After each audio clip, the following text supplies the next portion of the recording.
So the dog and I are out here walking atop the ruins of the Brighton Army Camp. This weatherboard structure behind us is pretty much everything that's left now. The weather is slowly pulling it apart, and in a few years there's not really going to be anything left at all. Now, the reason that the dog and I are here is because back in World War II, the Allied forces captured about 400,000 Italian troops. Now, these Italian blokes were then put into POW camps all over the world, including one in Tasmania. It was just over there. Now, there's some homes built on top of it now, some residential properties that have families living in them. This historical event of having a POW camp in Tasmania is one of these things that has either been totally forgotten about by almost everybody, and if it hasn't been forgotten about and you know about it, it still feels surprising. Between 1941 and 1945, Australia received custody of 18,420 Italian POWs. As the war progressed, fears in Australia increased that there would be a land invasion from the north. So the POWs were sent further south, some of them ending up in Tasmania. There was already a somewhat underused army camp in Brighton, so the Italians came to be held within a corner of it.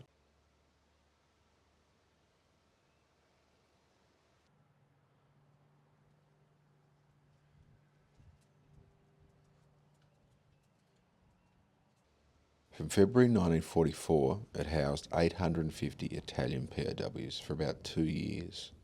Prisoners arrived by ship in Burnie, and then they had a long train trip to Brighton at the opposite end of the state. A rough map of the camp is extant, and it shows where it was today, now subdivided for more civilised purposes.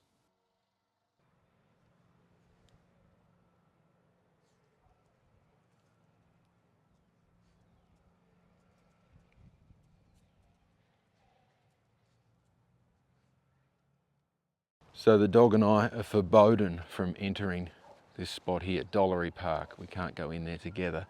We've got Dollery Crescent here too.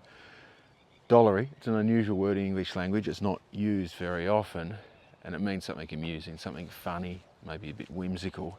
And that's the opposite of what was here. This is where the POW camp was. It was through here. So back in World War II, there were a bunch of Italian blokes, young guys. They would have had no expectation they could have ended up in a place like Tasmania, yet here they were, fearful, no doubt, of what the future held, not knowing what was happening to their families back home in Italy. Very difficult.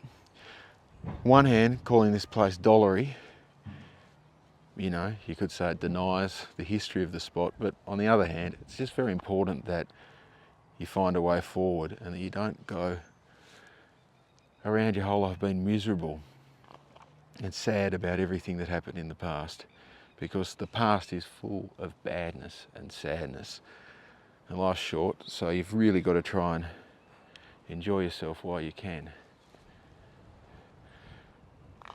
So maybe Dollery isn't such a bad name for a former POW camp.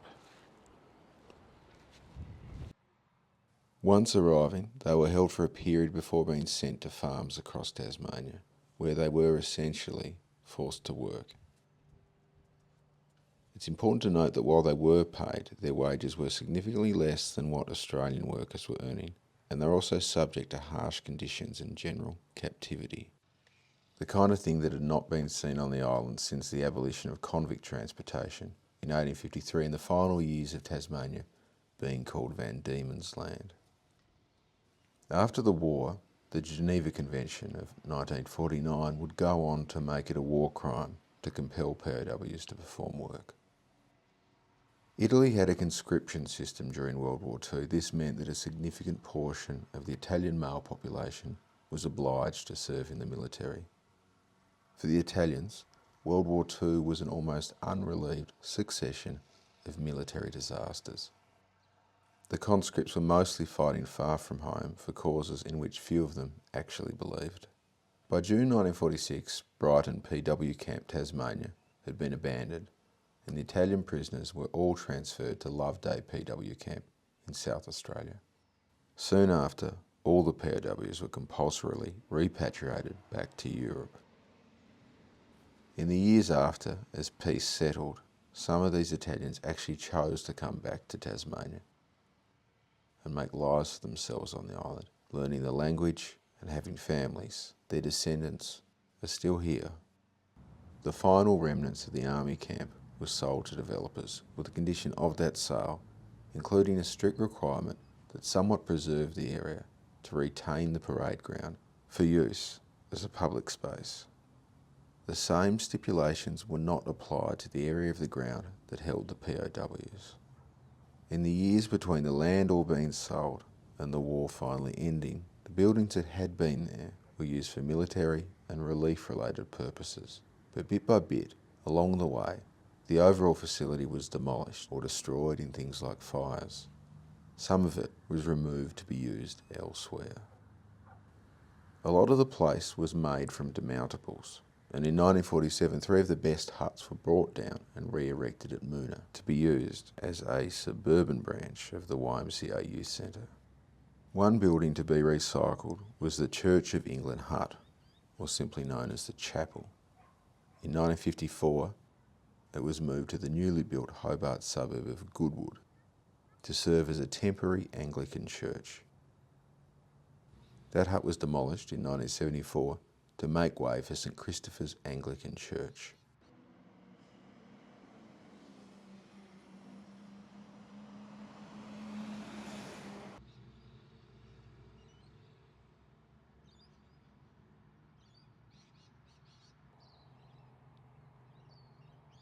Triangular shaped, constructed of Besser blocks, St Christopher's lifespan was short, about 20 years.